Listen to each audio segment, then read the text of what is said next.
नमस्कार, मैं राशिका और आप देख रहे हैं हमारा खास कार्यक्रम एक मुलाकात नेताजी के साथ। इस वक्त हमारे साथ स्टूडियो में कांग्रेस के वरिष्ठ नेता पंकज डाबर मौजूद है। हम इनसे बातचीत करेंगे, क्या कुछ मुद्दे हैं, क्या कुछ आपके सवाल है। सबसे पहले सर बहुत बहुत धन्यवाद कि हमारे स्टूडियो में आप आए, अपने कदम यहाँ लेके पहुंचे।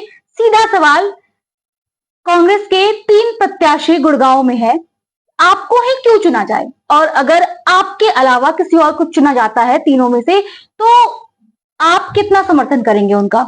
सबसे पहले मैं आपके सभी दर्शकों का अभिवादन करता हूं, साधुवाद करता हूं और आपके चैनल को भी शुभकामनाएं देता हूं कि आप लोग जनता की आवाज बनने का काम कर रहे हैं। रचिका जी, आपने अभी थोड़ी देर पहले एक सवाल पूछा कि 3 कैंडिडेट, आप बिल्कुल गलत कह रहे।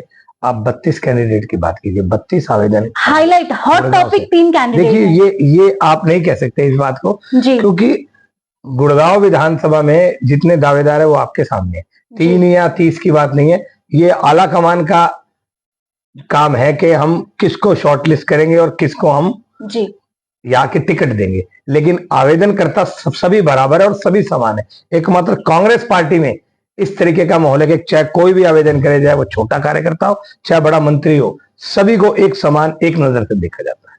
तो इसीलिए ये मैं आपसे फिर कहूंगा कि 3 नहीं, आप इसको 32 कीजिए। एक सवाल इसी में और जोड़ना चाहूंगी। कटारिया साहब हुड्डा साहब के बड़े करीबी मान जाते हैं, अगर उन्हें टिकट मिलता है तो उसमें आपका क्या योगदान रहेगा? आप कैसे उनका सहयोग करेंगे या फिर क्या नाराजगी होगी आपकी? क्योंकि आप भी लंबे समय से कांग्रेस के लिए लगातार काम करते आ रहे हैं, हमने देखा है वो चीज। देखिए, कटारिया साहब मेरे भाई है जी, मेरे बड़े भाई है और हुड्डा साहब सबके नजदीकी है, खाली कटारिया साहब के नजदीकी नहीं है, मेरे भी नजदीकी है और बाकी सभी आवेदनकर्ताओं के नजदीकी है। ये भ्रम जो है ना लोगों के दिल में, ऐसा नहीं है। उनके लिए सभी बराबर है। जो कांग्रेसी है वो हुड्डा साहब का नजदीकी है। तो मैं इस बात का भी आपका एक तरह से मैं खंडन भी करता हूं कि हुड्डा साहब सबके हितैषी है और सबको साथ लेके चलने वाले नेता है।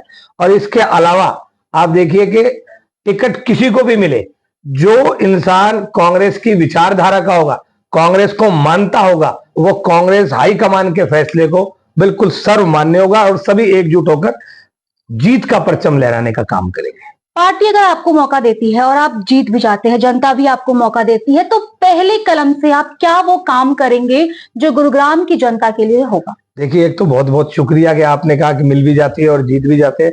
चलिए दुआ करते हैं कि जो आप कह रहे हैं कि वैसा हो और वैसा होना भी चाहिए। कांग्रेस इस बार जीत का परचम लहराने जा रही है और जहां तक संबंध है कि क्या यहाँ पर काम होंगे, देखिए गुड़गांव का जन्म है मेरा, मैं गुड़गांव में ही पैदा हुआ हूं और गुड़गांव की समस्याओं को और गुड़गांव की गली गली को मैं भली भांति जानता हूं कि यहाँ की समस्याएं क्या है। देखिए, सबसे बड़ा जो पहला मुद्दा, जो आपने पहली कलम की बात करी, पहली कलम से पहला मुद्दा गुड़गांव में सरकारी अस्पताल बनने का होगा।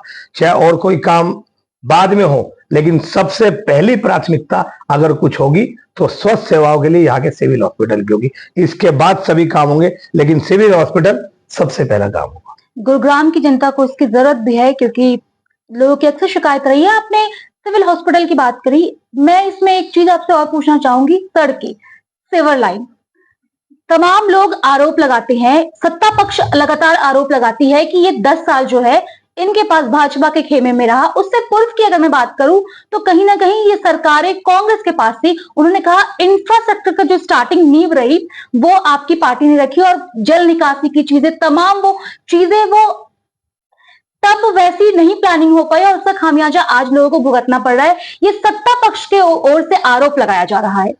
एक कहावत है, उल्टा चोर कोतवाल को डांटे। आपकी बात बड़ी करी कि कांग्रेस का समय था, ये सब ठीक नहीं था। आपकी बात मैंने बड़ी करी, तो 10 साल जनता ने आपको दे दिए।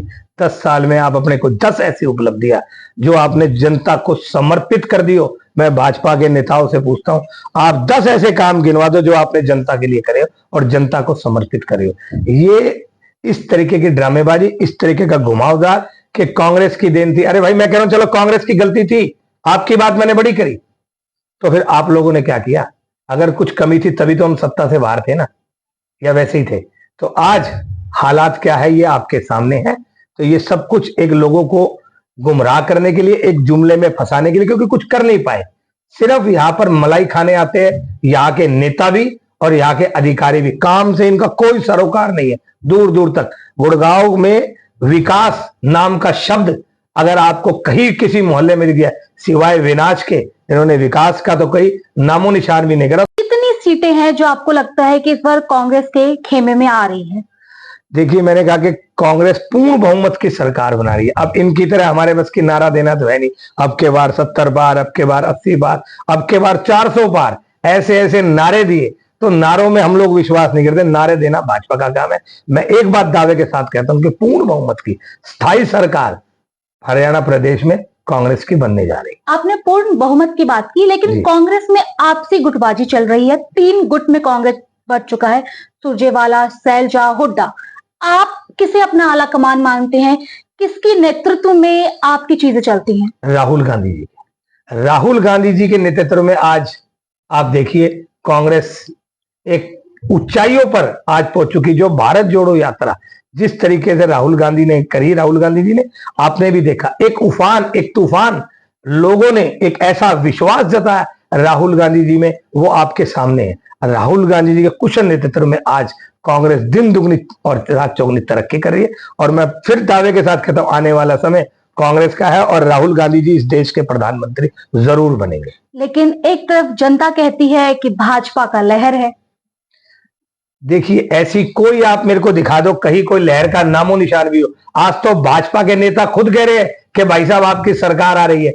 आप किसी नेता से, आप जो गुड़गांव के अंदर नेता हो, हरियाणा के अंदर नेता हो, जिस तरीके से आप देखिए ज्वाइनिंग हो रही है, हमारे अध्यक्ष उदय भान जी जब से उन्होंने इस पार्टी की बागडोर संभाली हरियाणा के अंदर, आप देखिए कितनी ज्वाइनिंग हुई है, कितने पूर्व मंत्री, सांसद, यहां तक कि पार्षदों की तो झड़ी लगी हुई है। आज देखिए सरपंच देखिए, तो लोगों का एक हजूम, रोजाना एक कुनबा बढ़ने का काम आज कांग्रेस पार्टी में हो रहा है। ये आप, मैं दावे के साथ कहता हूं कि ये कोई ऐसी जनता नहीं जो इनका नाम भी ले। जनता इनको इस बार बाहर निकालने का पूरा मन बना चुकी है।